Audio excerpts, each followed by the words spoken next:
Hello boys and girls, welcome back to our channel. I am CA Srushti Badera and today we are going to discuss about the last 90 days strategy for business law subject.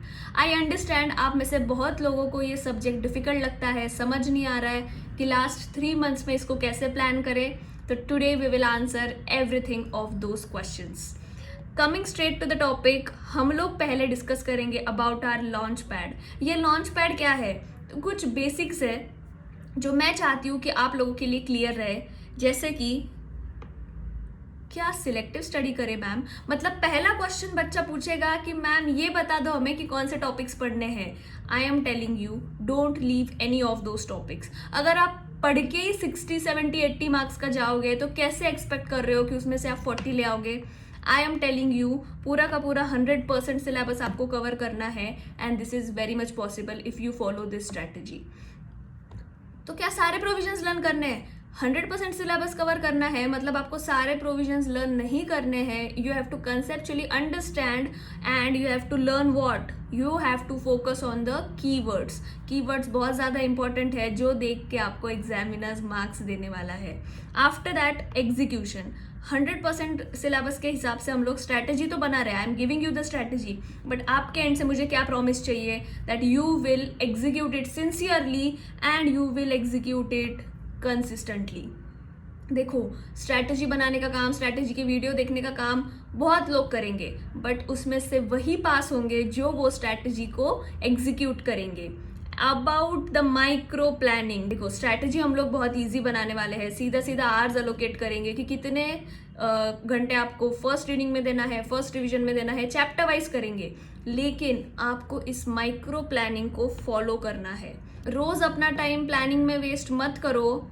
Focus on the plan. Once 2 घंटा दे दो, 3 घंटा दे दो, पूरा map out कर लो and then execute it daily. तो ये micro planning आपको डेली एग्जीक्यूट करना है. उसके बाद प्लानिंग हो गया, एग्जीक्यूशन हो गया, बट एग्जीक्यूशन में एग्जैक्टली 2 चीज़ों पे आपको फोकस करना है. Revision, recurring revision and the writing practice.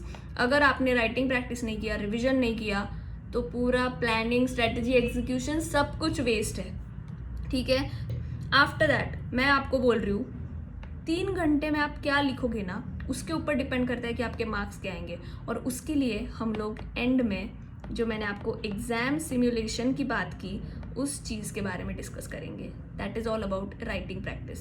उसके बाद हम लोग आते हैं 2 इम्पॉर्टेंट चीज़ें. मैं आपको एक बताना चाहती हूँ. देखो, यूट्यूब पे बहुत सारा कंटेंट अवेलेबल है. हर कंटेंट आपके लिए सही नहीं है. मैं नहीं बोल रही हूँ कि कोई टीचर सही पढ़ाएगा, कोई गलत पढ़ाएगा. देखो, हर कोई अच्छा पढ़ाएगा, लेकिन आपके लिए क्या सही होगा? Follow your teacher which you have been following from early days. तो उनको फॉलो करो and after that once you have followed them, उनसे आपने सब कुछ सीख लिया, become your own teacher. Revision जब करोगे ना तो ऐसे खुद को समझाओ जैसे आप खुद के टीचर हो and check yourself. Because they say the one who can teach others is the one who has understood the topic best. इसलिए इस चीज़ पे ध्यान दो.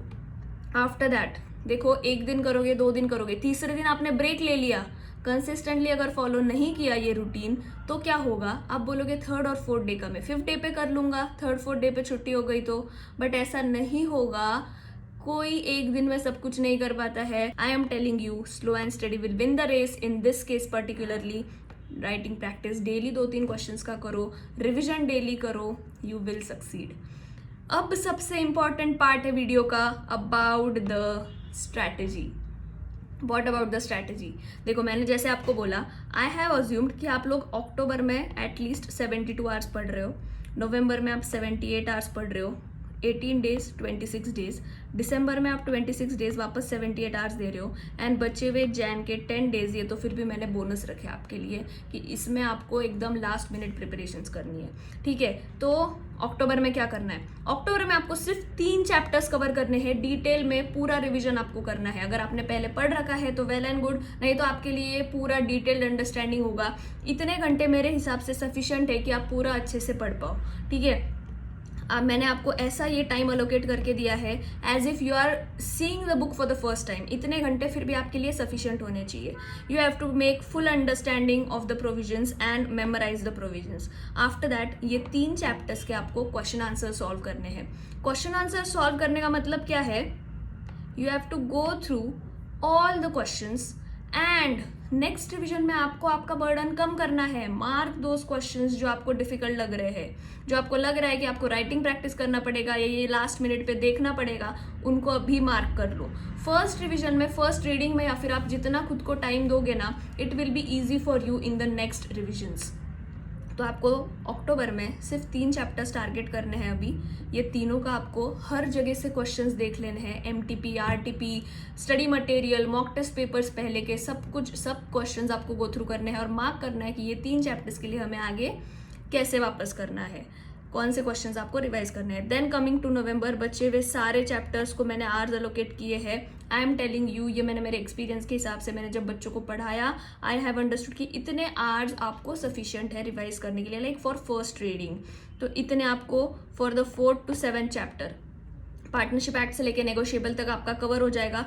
फिर भी आपके पास कुछ आवर्स बचेंगे, उसमें से 16 hours you have to give for what, ये चैप्टर्स के क्वेश्चन. जैसे हमने अक्टूबर में पहले 3 चैप्टर के क्वेश्चंस हर जगह से कवर करके मार्क कर लिए, वैसे ये सारे चैप्टर्स के अभी आपको क्वेश्चंस गो थ्रू करने हैं and you have to mark it for your next revisions. देखो, क्योंकि हर कोई क्वेश्चन आपका उतना ही अटेंशन बार बार डिजर्व नहीं करता है. Some questions are very easy, तो वो आपको छोड़ने हैं, मतलब नेक्स्ट रिविजन में वापस नहीं देखना है. तो अभी मार्क कर लो कि आपको नेक्स्ट रिविजन में क्या क्या देखना है. फिर आपके पास जो 17 आवर्स फिर भी बचते हैं, उसमें what you have to do first revision of the first 2 chapters. ठीक है, तो नवंबर में आप सोचो आपका पहले 2 चैप्टर्स का फर्स्ट रिविजन भी खत्म हो गया. Now December is going to be the most important month, क्योंकि इसमें आपका सेकेंड रिविजन खत्म हो जाएगा, आपका एग्जाम सिमुलेशन खत्म हो जाएगा. सो दिसंबर में आपको सारे चैप्टर्स का, बचे हुए सारे चैप्टर्स का फर्स्ट रिविजन खत्म करना है. फर्स्ट 2 चैप्टर्स का पहले ही हो गया. बचे हुए chapter number 3, sale of goods act से लेके नेगोशिएबल तक आपका फर्स्ट रिवीजन खत्म करना है. किस तरीके से करना है, वापस वही आपको रिकॉलिंग करना है, एक्टिव रिकॉलिंग करना है. जो आपने पहले मार्क किए थे क्वेश्चंस, उनको गो थ्रू करना है, उनका राइटिंग प्रैक्टिस करना है. रिविजन मतलब री रीडिंग नहीं होता है. Revision is you recall, you test yourself कि आपको कितना याद आ रहा है and then you go forward. Second revision में क्या करना है, वापस फर्स्ट रिवीजन का जैसे रिपीट करना है क्या. तो क्या फायदा सेकेंड रिवीजन करने का. सेकेंड रिवीजन में आपको माइंड मैप मेथड यूज करना है. क्या होता है ये माइंड मैप मेथड. देखो, आपने एक बार फर्स्ट रीडिंग कर लिया, फर्स्ट रिवीजन कर लिया, अब आपको खुद से ये रिकॉल करना है कि मैंने चैप्टर का नाम देखा, इसमें क्या क्या है. You just prepare a summary without even looking at your original summary. तो आपको इस तरीके से आपके माइंड में पूरा वो चैप्टर का मैप रेडी होना चाहिए. अगर आप ये कर पा रहे हो, you are at a very good stage. तो आपको सेकेंड रिवीजन में इस तरीके से आपको खुद को टेस्ट करना है. फिर जो टॉपिक्स आप याद नहीं कर पा रहे हो ना, go through those topics again. तो इसके लिए मैंने आपको आवर्स एलोकेट करके दिए हैं. आपका सेकेंड रिवीजन दिसंबर में ख़त्म हो जाएगा. सेकेंड रिवीजन में आपको बहुत कम टाइम लगेगा, because if you have done the efforts in the first reading and first revision, तो अभी आपको उतना टाइम नहीं लगना चाहिए. तो आपका ये हो गया, राइटिंग प्रैक्टिस हो गया. सेकेंड रिवीजन में आपने कीवर्ड्स पे फोकस कर लिया. अब you are like very much ready to do what, give the mock test papers. देखो, एग्जाम हॉल में ना नए से कुछ भी खुद के लिए टेंशन मत क्रिएट करो. आपने अगर 3-3 घंटे 2 से 3 बार घर में बैठ के खुद को टेस्ट कर लिया कि क्या मैं 3 घंटे एग्जाम हॉल में बैठ पाऊंगा, पूरा वो कंडीशन, वो माहौल क्रिएट करो. अगर आप ये करते हो, देखो मैं बोल रही हूँ, आपको बीच में आपका वॉशरूम जाने का मन होगा, पानी पीने का मन होगा. कुछ लोगों को बेसिक आंसर लिखने से स्ट्रगल होगा कि मैम कहाँ से शुरू करें, क्या करें, कौन सा क्वेश्चन पहले करें, कौन सा बाद में करें, पहले के 15 मिनट्स कैसे यूज़ करें. देखो, first 15 minutes you have to utilise very effectively. तो ये सारा जो एग्जाम का आपका टेक्निक आप फॉलो करोगे ना, ये आपको घर पे प्रैक्टिस कर लेना है. This is the bonus technique. अगर आपने ये कर लिया तो I am telling you, you are already ahead.